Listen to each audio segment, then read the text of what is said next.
I am super excited to be our moderator for this conversation, collective care in times of uncertainty. And, this is such a relevant topic, obviously, in this moment where everything is breaking down and really all we have is each other. And I'm proved that time and time again in my own personal life when I'm literally just in a crisis and people have come over and just resuscitated me out of deep, deep down depressions and um, yeah, just really, really mutual aid and solidarity as a political moment, right? Like this is a moment where we can come together and really take care of each other, as political practice. So we're going to be joined by some amazing people. I am going to introduce myself first. And I'm Noah. I use they, she pronouns. I'm the program manager at IDHA, and I'm also a multidisciplinary artist and an educator. And I'm going to do the moderation for this panel. I'm a brown person with long black hair. I'm wearing some silver hooped earrings and a gray turtleneck. Behind me in my background, I have a white wall.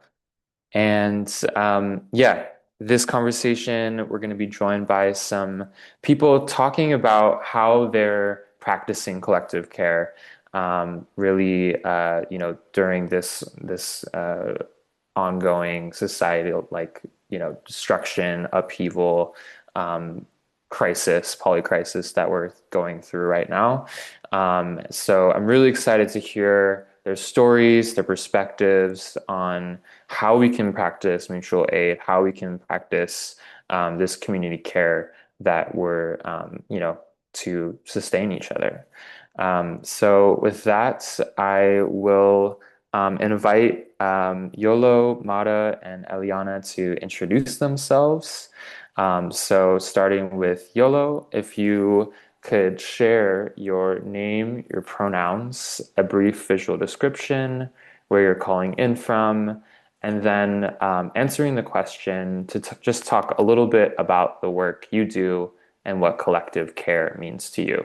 And I know that was quite a mouthful, so it's also in the chat for reference. So, YOLO, take it away if you're ready.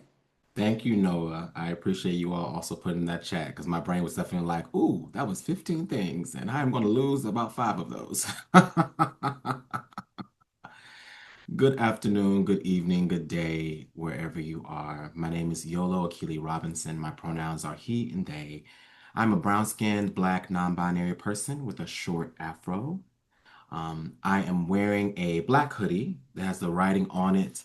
Healing is my birthright, which you can see in white. I am wearing two golden sun earrings around my neck. I'm sorry, or two golden sun earrings, and around my neck is an silver amulet of the Taino goddess Arsemi Atabe. I'm also wearing a blue lapis ring. It is important for me to name who my people are, and so I am a descendant of Africans forcibly brought from West Africa to Turtle Island and to Haiti and Louis Muiga of the Caribbean, and also a descendant of the Tainos of who also experienced colonization and fought for resistance from those islands. And I'm currently on Tongva in Los Angeles, which I often call Mexico because I'm like, we still in Mexico. I'm claiming it.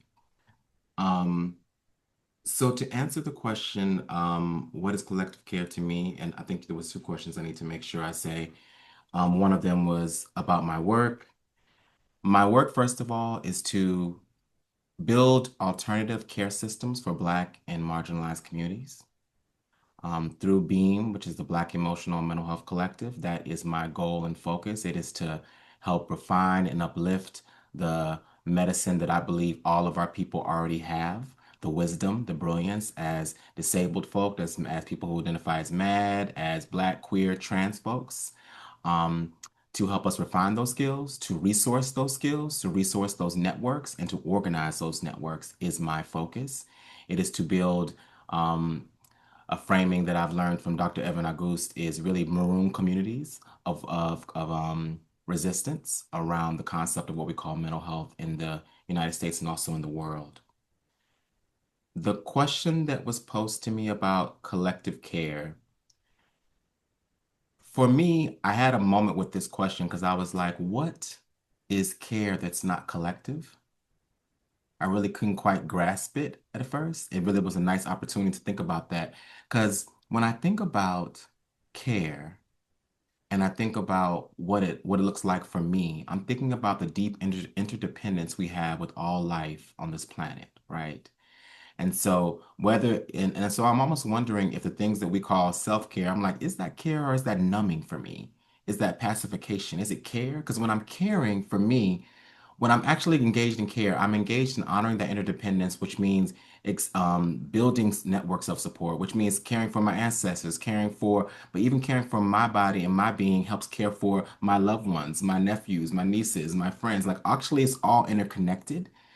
And so sometimes I'm not sure if I understand the division of self-care and collective care. I think oftentimes we're talking about care and maybe numbing or something else that isn't quite care, in my opinion. It's something I'm still grappling with. I have not figured it out. I've not figured many things out. But it is something I'm thinking about more. So that's what comes to mind to me when someone says care. Last piece I'll say is it feels like I think of care, collective care as a garden. If I'm a mushroom in that garden or a mushroom in that jungle, I'm connected to everything there. My roots go through to everything and feed this intricate ecosystem. And so if I'm really caring for myself as this mushroom, then I'm actually giving space for the birds to be able to eat, for the water, for the sunlight. And so how do we think about care in that way? And if it's not doing that, if as a mushroom I'm not doing that, then what am I doing? Is that really care? I don't know. So that's my response. Thank you, Yolo. And I'm really excited to get into that today. One thing I wanted to note is some people in the chat were sharing that your audio was a little bit low. I don't know if you're able to do anything on your end, maybe just like speaking slightly louder, but yeah, appreciate all of your answers. And I will welcome Mata next to share. Do you want me to repeat their prompts or do you have it in the chat? I have it in the chat. Thanks. Okay. Hi, Noah. Nice to meet you, Yolo, too. This is the first time we meet. Hi, everyone. I'm Mara or Mara, they, them pronouns. I live on occupied Tongva and Chumash land in East Los, in Boyle Heights, in LA, so called LA. I am a light skinned brown person with curly hair, with bangs. I just got bangs. With orange glasses and puffy earrings. And I was in front of my orange tree, but I think my computer didn't like the level of sun, so we moved now. But I'm sitting outside.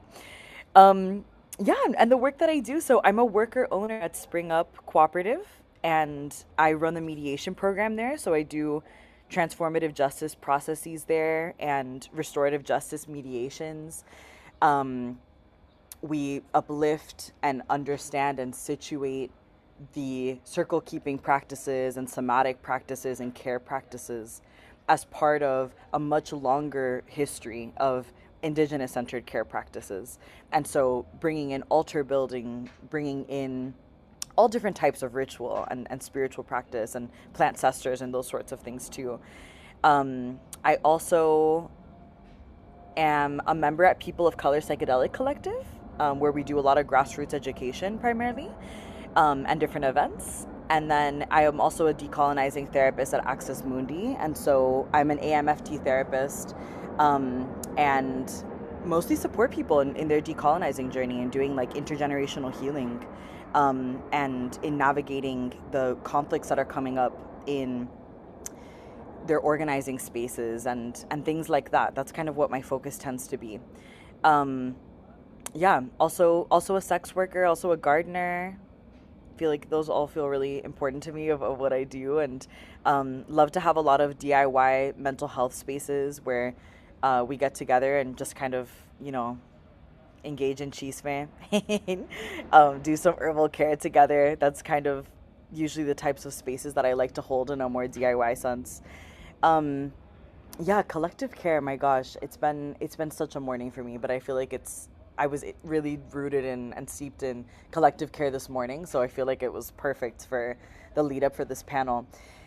I think collective care, I'm going to kind of feed off of what Yolo said, so that because I of course really agree and really uplift all of the words that you shared of the interconnected nature and how personal care is really in a strong relationship with the collective care.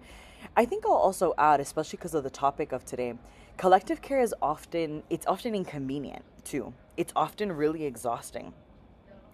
It's it's draining because the government and the systems that be make it really freaking difficult for us to support each other in the ways that we are naturally inclined to support each other.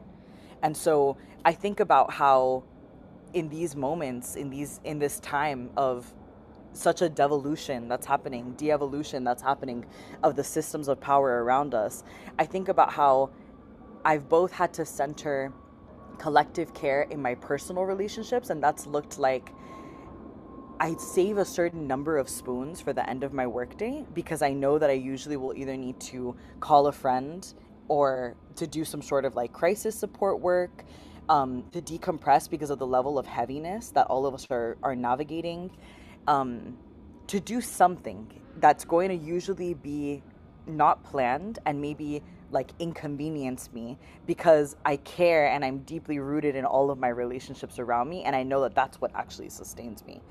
And so I've been thinking a lot about like not romanticizing collective care and really thinking about how difficult it is to do at a time like right now. And it's all of the invisibilized work. I think we're building more and more language. There's been a movement since like the 70s. I'm thinking about um, wages for housework. I'm thinking about so many different community organizing movements that have really uplifted how care work is the backbone of all of our liberation, you know, a liberation movement, liberation praxis.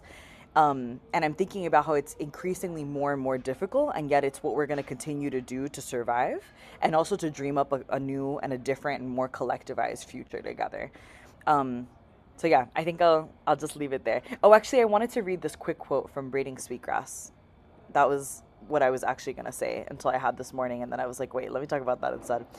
Um, I love this quote from Robin Wall Kimmerer, Braiding Sweetgrass. When times are easy and there's plenty to go around, individual species can go it along. But when conditions are harsh and life is tenuous, it takes a team sworn to reciprocity to keep life going forward. In a world of scarcity, interconnection and mutual aid become critical for survival. So say the lichens. So just wanted to uplift that plant cester and put that quote there because it felt like it really captured both sides. You know, the being deeply steeped and sworn to reciprocity, and then also where that comes from. You know, the difficult pressure that makes it that we have to rely on that even when it's really hard.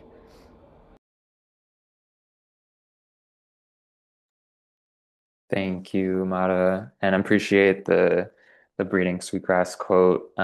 Also, just want to say, like, the tank top is giving me life because I'm like over here in a sweater, December. Like, I'm just like, wow, like the sun is probably like giving right now, and a little bit jealous of that. But you're giving me some warmth just by seeing you. So, Eliana, if you're well ready, welcome to share about yourself. Yes, hi. I'll give the visual description again. I'm a light-skinned Ashkenazi Jew, Jewish femme, long brown wavy hair, wearing a black shirt in a tan clay room with some plants. Um, Calling in from Okanichi, Saponi, Eno, and Shakori lands in Durham, North Carolina. Um, and yeah, in case you weren't here for the practice, that's what I do. I'm a politicized facilitator and teacher with Sanctuary Embodied, in addition to doing work around the book that I published called Taking the State Out of the Body, A Guide to Embodied Resistance to Zionism. And we at Sanctuary Embodied offer transformative practice and embodied skill building for left movement leaders and organizations and teams to really build compelling and resilient cultures that can sustain for the long haul. So that includes tools for navigating conflict, for coordinating and taking action together, for cultivating resilient protagonism, and increasing our ability to compel and inspire people towards collective action. Um, I'm really sitting with what both of y'all, I'm like already feeling really moved and excited to be in conversation with you, Yolo and Mara. Um, I think particularly that distinction of like what is about like numbing and complacency versus like yeah, collective care, resilience, like what's going to make you actually feel like bigger and more alive versus what's going to like dampen your aliveness, what's going to just like soothe in the moment, but not necessarily towards a vision of collective care. So with you on that, and I think we've gotten lost around that partially because it's like one of these many phrases that has become jargon and just a buzzword that we don't actually take the time to be like, what does that take? Like, I think similarly around the use of like queer family, I'm like, but what do you mean by queer? Like, what is our commitment that we're making to each other? How do we show up for each other? Um, and for me, I think it's really about a turning towards. So collective care is like turning towards our people to meet our physical, emotional, mental, spiritual needs on the level of like the basic day to day, and then also in moments of crisis. Um, I think of collective care as a commitment to really subverting cultures of individualism and isolation, to kind of insist, again, like what you were saying, Yolo, I'm like, insist on the interdependence that like whatever we do, even like a self-care practice that is, I'm gonna go lay on the ground outside for 10 minutes, like you are in reciprocity, you are in relationship with the land. When you eat food, you are in a relationship. There's nothing, we aren't individual bodies as much as racialized capitalism and colonization has like forced us into these boxes and ways of thinking about ourselves. Like it's actually just not possible to live without each other. So that's what I think of as collective care. And I think of it as how we do that, and this is building off of what you were saying, Mara, too, of like, it's not always easy. It's not always convenient. And how do we still show up? So, like, yes, we got to know our spoons, our boundaries, our needs, and we have to stretch. And I love that practice you said of like, let me actually just plan for that. Like, let me make my life, structure my life such that there is room for me to show up for my people, whatever that might look like. And that is no small task these days. I know many of us are like full to the brim. And I think that's what collective care asks of us is to really embed ourselves in a broader collective and see our needs as bound together. And more tangibly, I'll just one last thing is like to not also get caught up in like the words and the jargon. I'm like, we're talking about cooking for each other. We're talking about taking care of each other's children and pets, about tending land together, about growing food, listening to each other, um, holding each other through thick and thin.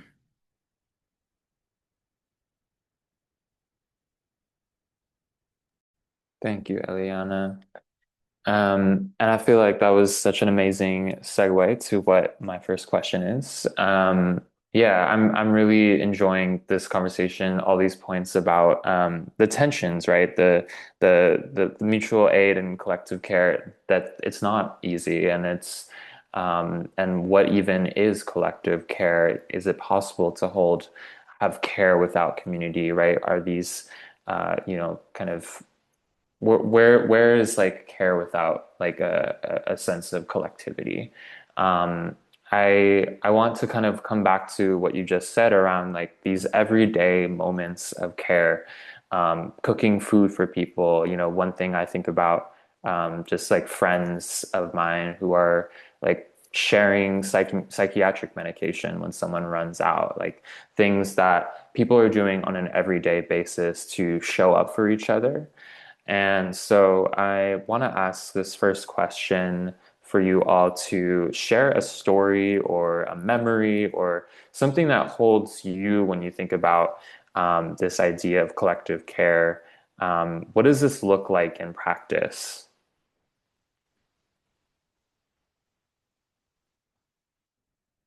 And feel free to jump in, whoever wants to start.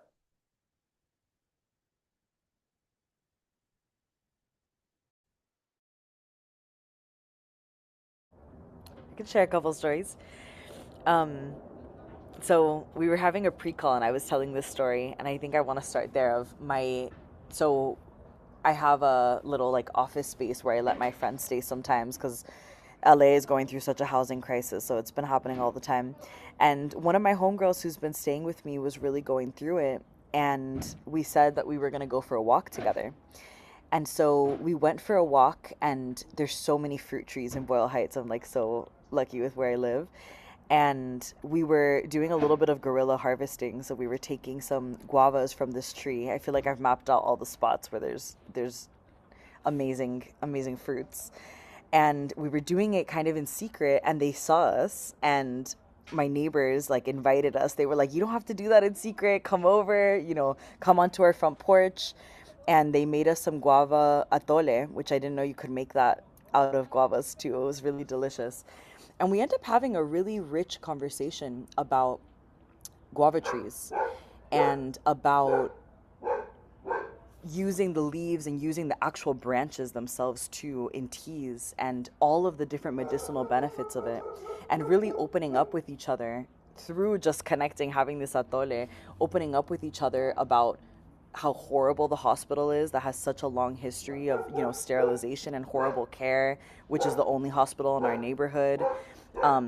About all the different herbal remedies and whatnot that we've had to learn, kind of like thieves in the night, to kind of take care of ourselves and of our family members, and of our neighbors. And we have a whole conversation about this, and it just felt like such a breath of fresh air.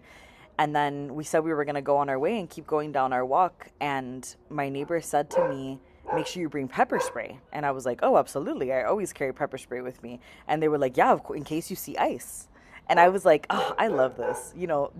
There's so many examples of community care in that story, in that like everyday interaction of, it's fighting it at the systemic, it's caring for each other in the spontaneous, in the everyday moments. And I think some of the community care practices that I've now tried to really bring into my life, like every single day, is I try to bring bouquets of medicine. I have a huge garden, and I try to bring bouquets of things like ruda, things like romero, things like lavender. I try to make little bouquets and give them to my friends, or bring them to workshops or wherever it is that I'm going to be working for the day, or leave them in different parts of town.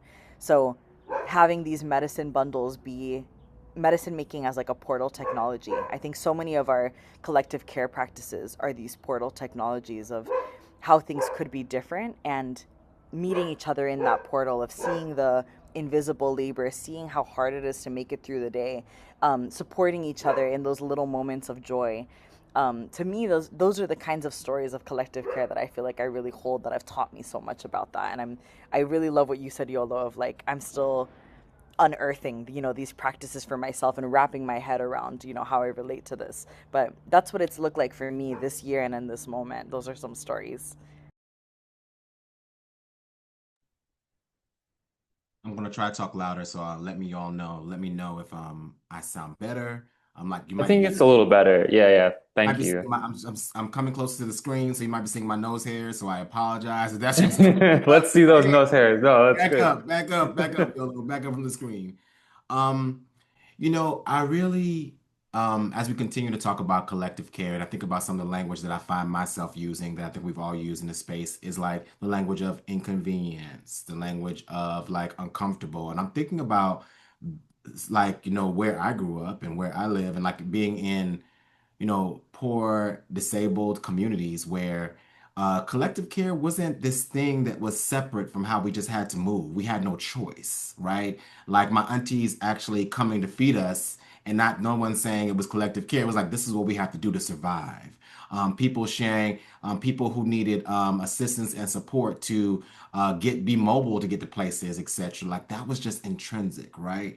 And so sometimes I wonder, and I said this is a critique of myself as well, how much of the language around collective care becomes like about class, right?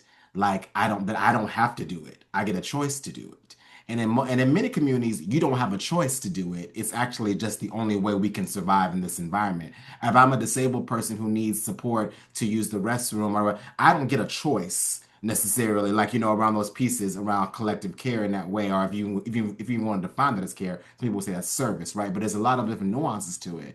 So I think there's a class element of it too, because it's like, do how like what is for many folks, what communities have the option to say, I don't have to do collective care, quote unquote, the way we understand it, right? And that's deeply about class. It's definitely not about, certain communities that really need each other interconnectedly to take care of their kids, to take care of families, to feed each other, just feed to take the land. So there's a class piece there, and there's a Western piece there too. Examples of what ways that are really important to me, and I'll just share this piece about collective care.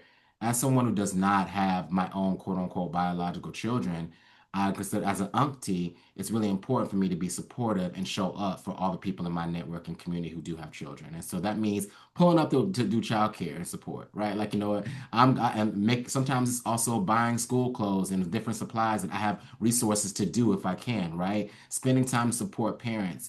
I think that's one piece that I think is very sacred. Aunties and uncles are very sacred. They've been very sacred to me because when you're able to support the network of folks with family and children can be a lot to manage, right?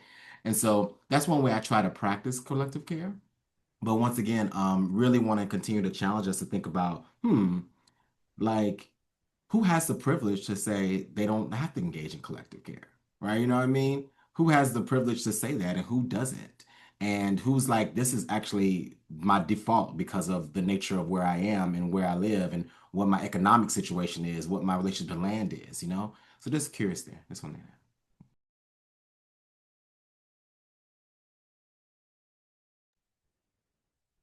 Yeah, I really appreciate the um yeah, what you're saying about like what is the intrinsic nature of collective care, and like we come in modern Western world, we like come up with all these terms to describe things that have existed forever. Like I think about that a lot with mutual aid too, where I'm like, that's just what our people have done forever. Um, and that's been like stolen and taken away, and like those needs are then like exported to the state. And so I think about what when I was thinking about stories that are examples from my life, it's like it is the like little day-to-day things. Well, yeah, I want to share a story that highlights like a few of these layers. So one is like my friend came over to cut my hair, like not the most radical act. And again, like when we become dependent on certain economies and we stop building our own economies. And I think of economy, right, as like the actual root word of like home management, like that. How do we take care of ourselves, our homes, our communities, our people? Um, and anyways, they came over, gave me a haircut, a sweet long history of queer resilience practice. And they had at the end they were like, oh, you should get these little tools to like level up what is currently. I'm like, I wash my hair and I go to sleep. They're like, all right, let's get you some tools here. And I had that moment of like, okay, where do I go? Where, like thinking, where should I go get these things? Do I look online? And I've been in this practice, and I don't mean this in like a neoliberal way of like, if we just like support small businesses, like everything will be like I'm not a reformist, I'm not interested in upholding the system of capitalism, but on a really like personal, intimate level, being like I want to know the people in my community and what their crafts are and what they're bringing to yeah, to our neighborhood. Um, and as part of that, I was like, okay, I'm gonna go to Beauty World, which is like a local immigrant-run business that has everything you need. And I went out and got what I needed, got to talk to people, be out in the world, right? Like so many things, I think, in late stage capitalism keep us really like boxed in and alone and separate us from each other. So even just that act. Um, And this is when there's a strange almost synchronicity, which is that shortly after I left Beauty World, ICE had just come to town and they came to the Beauty World parking lot and kidnapped three people from our neighborhood. And I missed that moment just because of the timing of it and knowing like if I had stayed in my home, I never that opportunity never would have arisen to show up for my people. And I spent the next day, we were like as part of Siembra, which is a local org that supports immigrant communities here in the South, was in the Beauty World parking lot for the next day or two, just keeping watch, making sure they didn't circle back or take anyone else. And so it's like I was reflecting on it of like all these steps, like I never would have gotten there if I went to whatever business or corporation to get my needs met. I never would have gotten to the place of relationship, of keeping watch for my people, of taking care of my community. So that's something I've been practicing and looking towards in my day to day are like, what are those things that might seem small, like might seem like, oh, this isn't a big deal, but actually bring us into closer relationship, yeah, with each other and getting our needs met together. Yeah, thank you all so much. And feel free if you have anything else to say, but I just want to pull out some of the things that people are talking about around, yeah, sort of the this kind of survival aspect of collective care that communities have always been doing collective care and you know so many examples, queer communities, you know, so many like indigenous communities, people of color, like there's so many people who have been doing this collective care and it's because of survival and so this idea of like who has the privilege to kind of individualize yourself and like move out of this kind of web that we're all part of.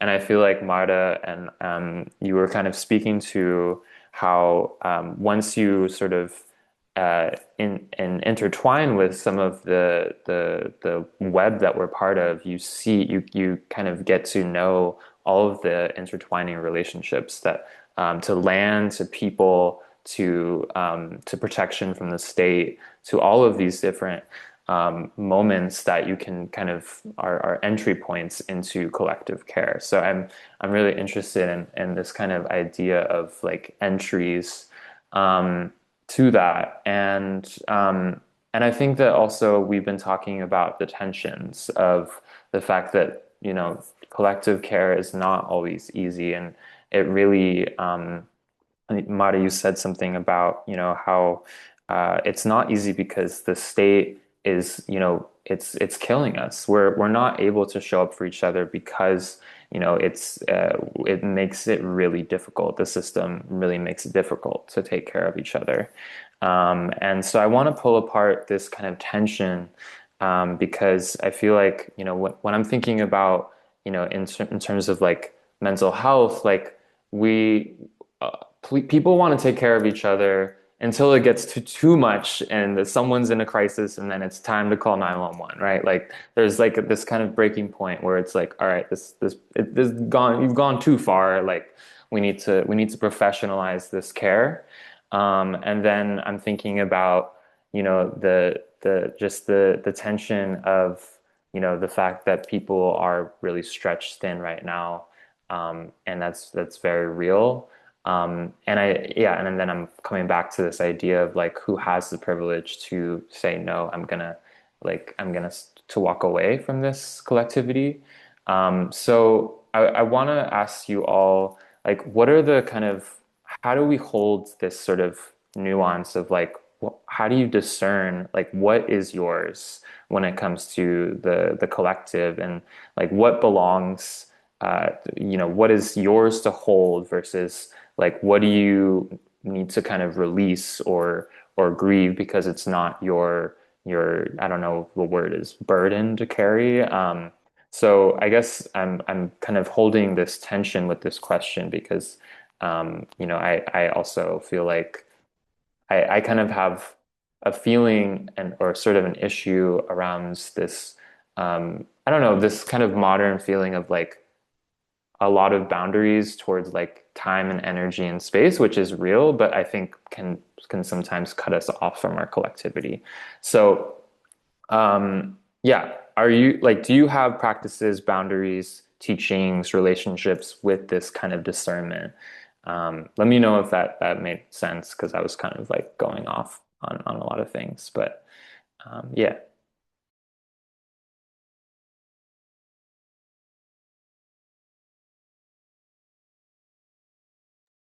I can switch it up and go first. Oh no, go ahead, Yellow. Well, I would love to like, be an organic conversation so we don't have to always go like each spot person talk like so please go ahead and I would love to just, ping pong with each other in that way too. So I'm open. So go ahead. Great. Yeah, I was gonna keep it brief, so let's ping pong for sure. Um, yeah, I really love this question because it reminds us like collective care doesn't mean taking on everyone else's shit. It doesn't mean codependence that we like merge and yeah, carry that all on our own, but it means being interdependent, right? It means I think of this somatically as like finding the edges where my body ends and another begins. So it's not that I'm not connected to the bodies next to me, but I'm distinct. Like I have skin that's protecting this body. I have an edge to my body. Um, and that's something I come back to as a practice when I'm really deep in with people. Because I definitely have my tendency is to more like go all the way in. And I'm like, we are in this together, whatever you feel, I feel. And I've had to really learn like that's not in service of caring for my people. Like if I join them in what they're experiencing, I'm much less useful to be able to show up to what they might need. And then on the other hand, right, we don't want to like shirk away from that. And so it's also practice of like, and I still want to be permeable to like connect and relate and not, going to what you were saying about like the professionalization that's very removed of like you're experiencing something and I have the expertise to help you about what you're experiencing, right? But instead to really like build that relationality. Um, but in terms of the piece of the question that's about boundaries, I really try to practice being um, wide enough, being big enough to allow something bigger to move through me. So, like, that's something I know my ancestors have practiced for all of time. Many of us have these lineages of like, whether it's spirit or land, like, how can I connect to something bigger than me? That might just be putting my hands on the ground to allow whatever is coming up to like have somewhere to go because no one of us in our own bodies can hold all of what our collective needs, right? It is a collective process. It is a collective project. And sometimes that includes like letting it go by, like not actually, someone might ask me for something and I just can't. Like, yes, there's a privilege to being able to opt in and out of collective care, like 100% with you on that, YOLO. And then there are also, even within that, not as opposed to that, but within that, there are moments where you just can't. It's like, and yeah, so just being able to have some of that flexibility of when to enter, when to step back, when to connect more deeply, when to let something bigger hold it, like all of those moments of discernment. Yeah, I appreciate your examples. I'm thinking about for myself what I know that I have to or I choose to consistently engage in is that I choose to consistently engage with um, various types of healing practitioners that help me interrogate the depth of my own emotional experience, my own narratives, my own trauma. Because I think that, like, what I think I've recognized in my journey is that there are places in which capitalism, racism, transphobia, homophobia have shaped and molded me that have created these expectations or defensive or barriers towards really kind of caring for people, right? This idea, like for example, this idea of like, I should always feel comfortable, which is a very American concept. I should always feel comfortable. I should never feel uncomfortable, like, meaning that and when we talk about discomfort, like discomfort through not when we're being harmed or someone's being harmed, but discomfort where I'm being challenged, discomfort where, oh, I live in my one-bedroom apartment. I should always be by myself and nobody else should be here. And I have complete control over my cabinet and what this looks like, and all this looks like this all the time. That is the stuff that I'm like, that needs to be interrogated for me, right? For me to begin to look at like, okay, what are these edges and these ends, right? Um, in addition, the piece I think that's important for me as well throughout the self-reflexive work of having elders and ancestor work and practitioners to support me with is also consistently assessing um, my own capacity and like what happens when I go over my capacity and how that could be actually harmful to other people and myself, right? And also a part of the healing work that I'm always engaged in, I see my capacity grow when I'm doing that work, when I'm peeling back layers, when I'm releasing energy that's been held hostage by certain stories or certain experiences, I'm becoming more capacity. But working with practitioners to help me see what my capacity is helps me offer my medicine or my gift or whatever I can from a place that is supportive and helpful versus a place that is resentful and rageful and angry and like, what I mean, which does not help, as much of the community, right? So trying to hold those lines is tricky. There's so many nuances and there's no one size fits all situation. Like with our gender, with our race, with our class, there's all these nuances of like who holds what, right? Like, I know in this body, um, I make intentional efforts to hold space for emotional labor that I know won't be given to me because people assume this body I can't hold it or should not hold it, right? As opposed to, and particularly when it comes to men and masculine folks, particularly when it comes to children, people are like, "Oh, you're in this body. Oh, don't worry. Somebody who's a woman or feminine body's got it. Don't even think about it." So it's like, how do I actually step into that, right? And like say, like, actually, this is all of our labor who are in bodies that look like mine and have gender expression. Like, we actually got to hold this too. So, and knowing that that's sometimes uncomfortable and sometimes stretches me, but in service to what, right? Like I guess it's in service to a shifting of the entire pattern of the community, right? And I think that there's sometimes in which I gotta lean into that discomfort and do that. So I know I feel like I'm rambling, but I'm just things that are coming to my head and my mind in this moment. Sorry. I love that. Um, for me, I'm thinking about there's a practice that I love where, and I can even do it on myself, but sometimes I'll guide people through it if we're doing like a TJ process where you can close your eyes and we ask a series of really silly, easy yes or no questions. And you just track in the body where is the yes showing up and where is the no showing up. So it can be something like, is green your favorite color? Is it raining outside? Are you wearing socks? Things like that. And then after getting into that flow state of being able to track those things, asking a question that doesn't have a simple yes or no answer and challenging you to let your body respond and your heart respond before the mind responds.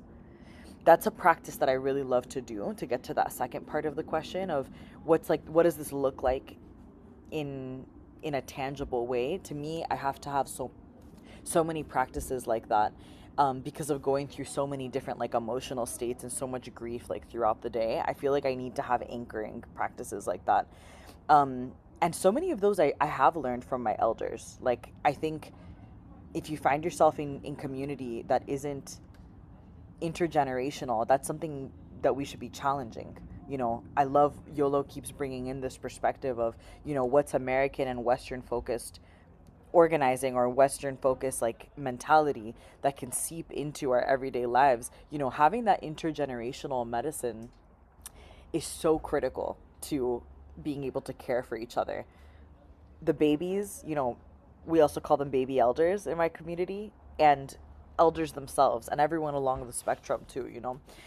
Um, I've been thinking about this idea. I want to kind of like pivot here in my answer to about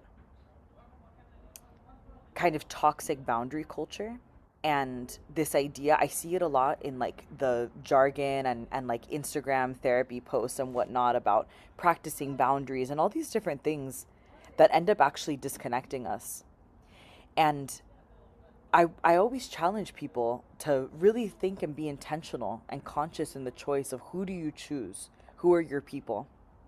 And then how do you make sure that you don't leave them behind?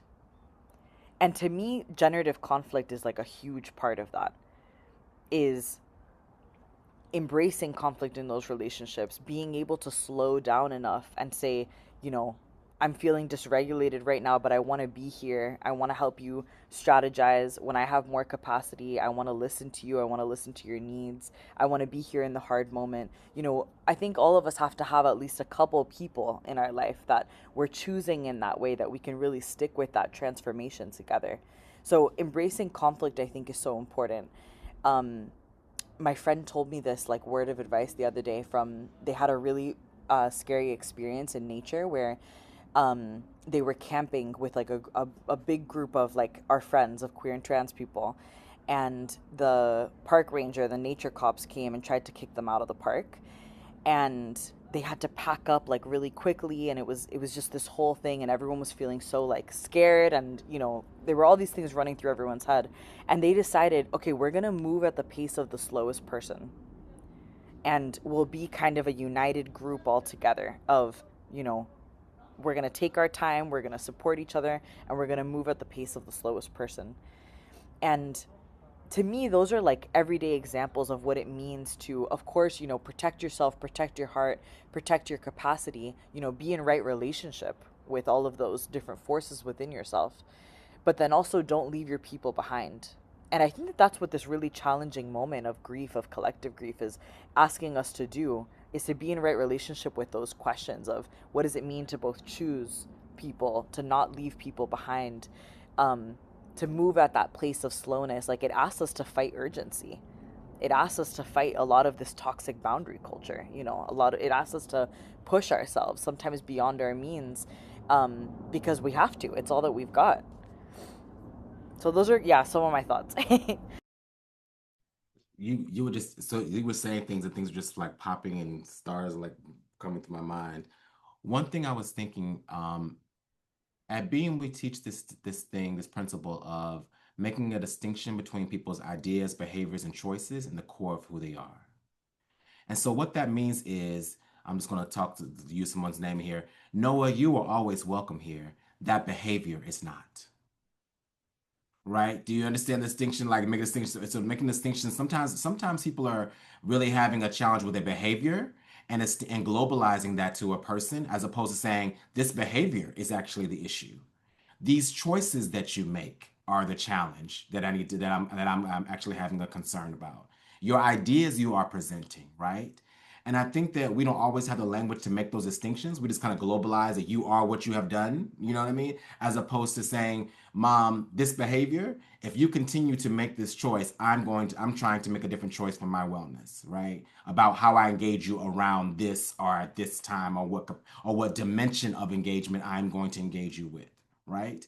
And so I think that that's a part of what I see in the quote unquote language of toxic boundary culture, is not making those distinctions. I just become the person who says something bad about Beyonce, and that's all that I am forever. Like, you know what I mean? And it's like, and now I'm this excommunicated. It's like, oh God, YOLO's terrible. And like, well, hold on. What was the actual issue?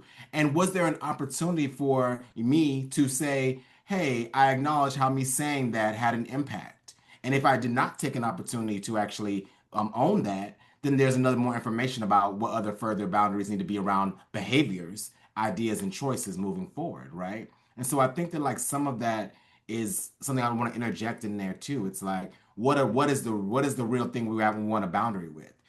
Is it this person completely, or is it really some choices they make? Is it a behavior they consistently do? If they come into the office and they always eating somebody else's lunch, I'm like, baby, you got to get another behavior. Like, you know what I mean? That's not welcome here, right? And so I think that there's some layers and some pieces we can tease out there. Yeah, that brings up for me one other distinction too of strategic versus relational conflicts. That's something that I talk about a lot in TJ is understanding. I won't go into a whole story like to describe it, but like, is the disagreement about what we're doing, is it a strategic conflict, or is it about how we are with each other, a relational conflict? Like, that's really important, I think, to center in care work, especially in our organizing. And one other thought that popped into my brain when you were talking, Yolo, is for me, with looking at these original questions, being in touch with my anger and with my pleasure. Those are two particular things that grief has really pushed me to look at and to get more in touch with. Is when I'm centered and grounded and in touch with my pleasure and my anger, that really anchors me in being able to move in relationship in a way that I want to be able to show up. And it makes me think too about how grief, I've seen how conflict in community, how grief and the grief that we are not aware of, the grief we haven't had a chance to express, leads to these quick, like everybody's cut off, right? So it becomes about like, something I experienced with Jay years ago is still I'm still grieving and moving through. Something Mara did reminded me vaguely of that. So I'm just like, oh, I'm not even talking to Mara. Well, what happened? Well, they said this and what their intention was, and I know they were trying to do this. Well, did you have a conversation? Or did it just feel too similar because there's so much grief and sadness of a previous experience that now it colors this colors this, right? And the response and the pain is hurt, right? Is, oh, that felt too familiar. Cut them all off, cut them all off, cut them off, save myself, right? And not having the support from community to be able to the tenderness to support and say like, hey, maybe there's still something hurting here that we need to spend some time loving on more thoughtfully, you know? And I think that like a lot of folks are hurting. And I think that like, through that hurt, we're getting a lot of language from, the therapy language or whatever you want to call it. And like it's being used to protect ourselves, but sometimes in ways that aren't fostering the community that we say we want, right? Like, you know what I mean? It's actually, and it's like hyper protective in a way that's almost harmful for ourselves and other people. Because now we don't even have a community because we've cut everyone off every time something's come up. And it could be a range of different things happening for us in our nervous system, our psyches that is facilitating that we need support with, right? And that's when it comes down to is like community. Like, who do I have support me with? What my perceptions, understandings, and insight is. Wow. This has been a very, very rich, and I don't want to like be the person be like, oh, we're at time now, but we are like basically at time. And yeah, I just wanted to like thank you because this conversation has really been so opening for me. I'm just feeling like it's it's such a web of, intertwine of relation of conflict, of grief, of emotion, of rage, of bodies. Like I'm just thinking about the collective body and how we are all here trying to imagine that together, and what that looks like. And so I want to thank you all for imagining that with me here. And I feel like it's gonna tie so well to the rest of our event today, which we're gonna have to transition to, because it's about mutual aid. We have Dean Spade talking about mutual aid. We have Sasha DeBrule talking about TMAPS, transformative mutual aid practices. So we have an amazing, amazing rest of the events. Um, I know that like we're basically over, but if you all have like just one very short thing that you would like to say to kind of round this out of like what you would impart on somebody who's looking to bring mutual aid practices, bring collective care practices into their daily life, like just one thing that you might say as a place to start. Maybe Eliana, if you wanted to share just one thing. Yeah. I'm gonna go off of a theme that's arisen of like get yourself an auntie, be an auntie, get yourself a nibbling. Like it is such as, yeah, a like queer person who doesn't have kids and not gonna have kids. Like my friends' kids are everything to me, my family's kids. Like it's such a powerful practice of getting outside of that nuclear family system and actually seeing like who's in my neighborhood, who's on my block, who are my people, and how can I not just show up for them, but like how much fucking joy you get from getting to be an auntie is just like so worth it. So get yourself some nibblings if you don't already have them.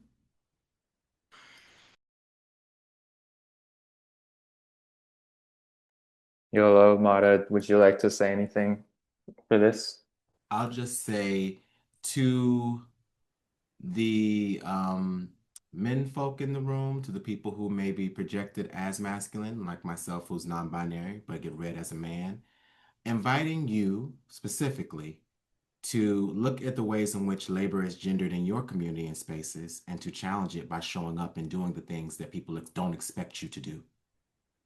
A lot of care labor, a lot of men and masculine folks just assume, well, she got it, or that film's got it, or whatever, as opposed to how do I actually be proactive and step up and support and care. And so I would really challenge all of us in the room who are read that way, because we still receive that kind of like reading and perception, even if our gender may be different for someone like me, at least. How do we disrupt that by being like, actually, I'm coming to get the kids on the weekend. Like, I'm actually going to go get grandma, or I'm going to actually sit here with this person who's in distress and help them process what is the labor that has been feminized that so many femmes and women are holding that you have been excused from. And that's what I offer.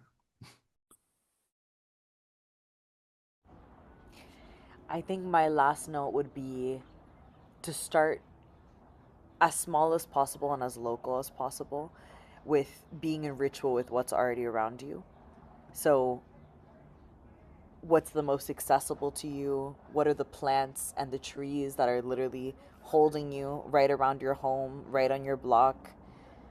And, to remember that our bodies are part of those ecosystems too. And the plant sisters have always guided us. That's what I'm thinking about with collective care. Thank you all so much.